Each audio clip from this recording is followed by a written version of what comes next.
అందరికీ జై భీమ్. నేను Rajesh Mahasen. Welcome to Mahasen media. Pastor Praveen గారి మరణాన్ని హత్య అని చెప్పి విపరీతమైన తప్పుడు ప్రచారం చేస్తున్నారు. ఒక అబద్ధాన్ని ప్రజల్లోకి పంపించి ప్రజలను మోసం చేయడానికి ఇంతమంది, ఒక హర్ష్ కుమార్ గారు చెప్తానో, కే పాల్ గారు చెప్తానో, ఒక ఇద్దరు ముగ్గురు చర్చిలు లేని పాస్టర్లు అంటే చర్చ్ ఉంటేనే పాస్టర్ అంటారు, వీళ్ళకి చర్చలు ఉండగానే పాస్టర్లను తగిలించుకున్నారు ముగ్గురు. వీళ్ళు చెప్తేనో ఇన్ని వేల మంది, ఇన్ని లక్షల మంది నమ్మారు. ఇన్ని లక్షల మంది నమ్మటానికి ఒక కారణం ఉందండి. ఏంటో కారణం అంటే, ప్రవీణ్ పగడాల గారు ఆయన ఎప్పుడో యుక్త వయసులో ఉన్నప్పుడు అల్లరి చిల్లరగానో, లేకపోతే ఫైటింగ్లు, గొడవలు, లేకపోతే కొట్లాటలు, ఇంకోటి ఏంటి డ్రగ్స్, మందు, ఇవన్నీ చెప్పాడు ఆయన సాక్ష్యంలో. కానీ ఆయన మానేశానని ఒకసారి ఆయన అనుకుని దేవుడితో కమిట్మెంట్కి వచ్చాక ఆ రోజు నుంచి ఈ 24వ తారీఖు వరకు కూడా ఆయన ఎప్పుడూ అలా ప్రవర్తించలేదు. ఈ 24వ తారీఖు అని ఆ ఒక్కరోజే ఆయన హైదరాబాద్లో 11 గంటలకి ఏ రోజు అయితే మొదలయ్యాడో ఆ రోజు అప్పటి వరకు ఉన్న ఆయన జీవితానికి వ్యతిరేకంగా ఆయన ప్రవర్తించడం జరిగింది. అసాధారణంగా ప్రవర్తించాడు. ఇప్పుడు చాలామంది అంటున్నారు, అలా ఎవరన్నా చేస్తారా, ఇప్పుడు వీళ్ళు చూపించినట్టు అలా ఎవరన్నా బిహేవ్ చేస్తారా అన్నారు. ఎవ్వరూ చేయరు. ముఖ్యంగా ప్రవీణ్ గారు అసలు చేయరు. కానీ ఆ రోజు ఆయన ప్రవర్తన అసాధారణంగానే ఉంది. ఒక్కొక్కసారి ఒక కేసు పోలీస్కి చాలా సవాల్గా మారిపోద్దండి. అనుకోకుండా చాలా టఫ్ వచ్చేస్తుంది. అలాంటి టఫ్ కేసే ప్రవీణ్ పగడాల గారి కేసు. నేను ఆ రోజు వెళ్ళి మధ్యాహ్నం ప్రవీణ్ పగడాల గారి మృతదేహాన్ని చూసిన వెంటనే లోకేష్ గారి ఆఫీస్ స్థాయికి ఎందుకు తీసుకెళ్ళిపోయాను? నేను ఆ రోజే గుర్తించాను దాన్ని. ఇది టఫ్ అయిపోద్ది, దీన్ని ప్రతిపక్షం వాడుకునే ప్రయత్నిస్తుంది, ప్రజలు అనుమానం రావడానికి అవకాశాలు దొరుకుతాయి, కాబట్టి ఇమీడియట్గా యాక్షన్ తీసుకోండి, చాలా పెద్ద విషయం అయిపోద్దని నేను ఆ రోజు చెప్పడానికి కూడా కారణం ఏంటంటే, ఎప్పుడూ ప్రవర్తించినంత అసాధారణంగా ఆ రోజు ప్రవీణ్ పగడాల గారు ప్రవర్తించారు. ఏంటి ఆ అసాధారణ ప్రవర్తన అంటే, ఎప్పుడూ ఆయన బండి వేసుకుని హైదరాబాద్ నుంచి రాజమండ్రి వద్దామని అనుకోడు. ఆయనే కాదు, అసలు ఏ మనిషి అనుకోడు. ఎవరో తప్పక, అప్పటికి ఆ టైంకి ఏదీ లేక, ఇప్పుడు ఏదో అర్జెంట్ పని అక్కడ ఉందన్నప్పుడు ఎవరో ఈ వ్యాపారస్తులు ఉంటారు కదండి, అలాంటి వ్యాపారస్తులకు అలవాటు ఉంటుంది. ఈయన చాలా ఎలైట్ మ్యాన్, అంటే బాగా డబ్బున్న వ్యక్తి. ఒక 2 వీలర్ వేసుకుని హైదరాబాద్ నుంచి రాజమండ్రి రావాలి అనే ఆలోచనే ఒక అసాధారణం. ప్రజలందరికీ అనుమానం అక్కడే వచ్చింది, అసలు బండి మీద ఎందుకు వస్తాడైనా, ఆయనకి 2-3 కార్లు ఉండగా. కానీ చేశాడు, ఆయన అసాధారణంగానే బిహేవ్ చేశాడు. రెండో పాయింట్, ఆయన హెల్మెట్ కానీ మాస్క్ కానీ ఈ రెండు ఎక్కడ తీయకుండా ప్రయాణించడం కూడా అసాధారణమే. కానీ ఆయన ఆ రోజు అది కూడా చేశాడు.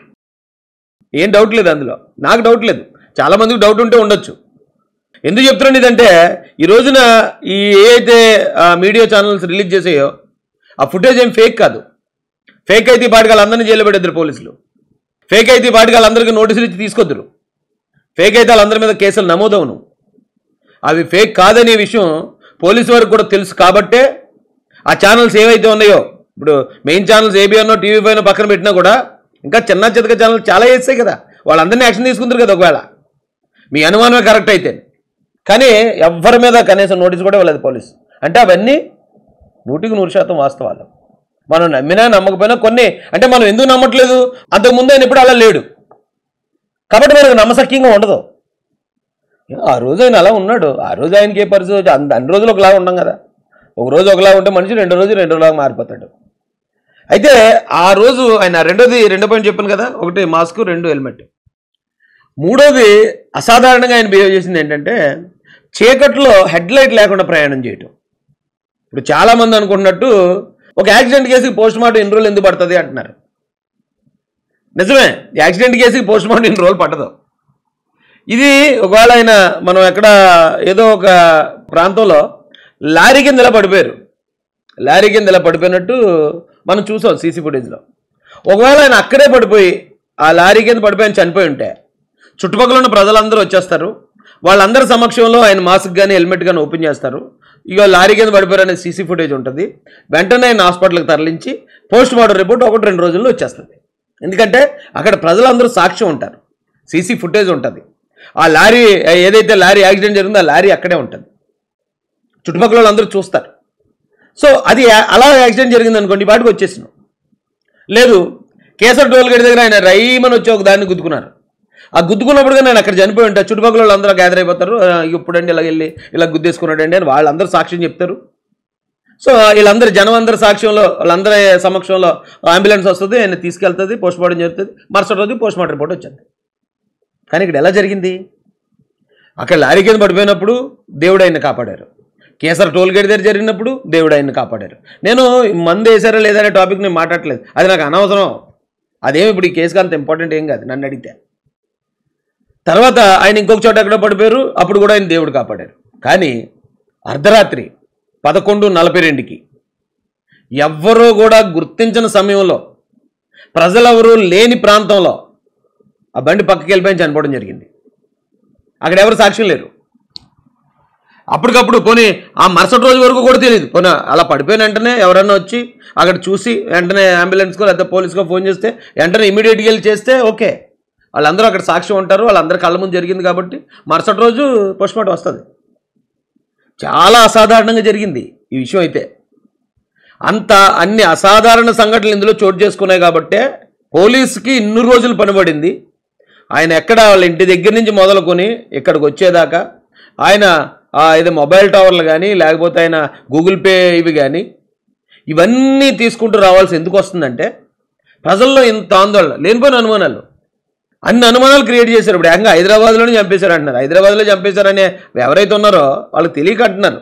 హైదరాబాద్లోనే చంపేశారని మీరు అంటే ఆంధ్రప్రదేశ్ ఇక్కడ కేసు క్లోజ్ చేస్తుంది, హైదరాబాద్లో ఉన్నట్టు అక్కడ చూసుకోండి అని. చేసేది ఏముండదు. ఏపీ బార్డర్ దాటి వచ్చింది ప్రవీణ్ గారిని ఒప్పుకోవాలి. ఆయన ఒప్పుకోవాలంటే అంతకుముందు చూపించిన కేసర్ దగ్గర సీసీ ఫుటేజ్ కానీ లేకపోతే ఏదైతే ఎల్బీ నగర్ సీసీ ఫుటేజ్ కానీ ఇవన్నీ ఒప్పుకోవాల్సి వస్తుంది. అవన్నీ ఒప్పుకోవాల్సి వస్తుందని అసలు హైదరాబాద్లోనే ఆయన కాదని చెప్పేస్తున్నారు మనోళ్ళు. హైదరాబాద్లో కాదంటే ఇంకా తెలంగాణ కేసు అయిపోద్ది. లేదు ఒకవేళ ఆయన ఏపీ బార్డర్ దాటి క్రాస్ చేశాడు అంటే కనుక అంతకుముందు జరిగిన ఈ కేసర్ కానీ లేకపోతే ఏదైతే లారీలో పడిపోయింది కానీ లేదా ఎల్బీ నగర్ ఇన్సిడెంట్ కానీ అదంతా కూడా ప్రవీణ్ గారిని ఒప్పుకోవాల్సి వస్తుంది. ఇవన్నీ సాక్ష్యాలే.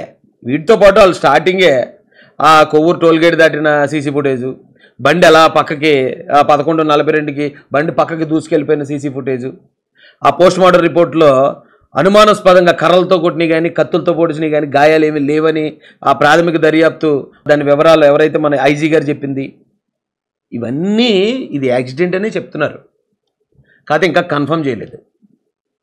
ఇది హత్య అనడానికి ఇప్పటిదాకా వాళ్ళ పోలీసు వారికి ఏ ఆధారం దొరకలేదు, ఏ అనుమానం కూడా కలగలేదు. ఎవరికైనా అనుమానం ఉంటే పట్టురంటే ఎవరు ఇప్పటికొచ్చి ఒక ఆధారం కూడా ఇవ్వలేకపోతున్నారు. ఇవన్నీ ఇవి యాక్సిడెంట్ అనడానికి ఆధారాలేనండి.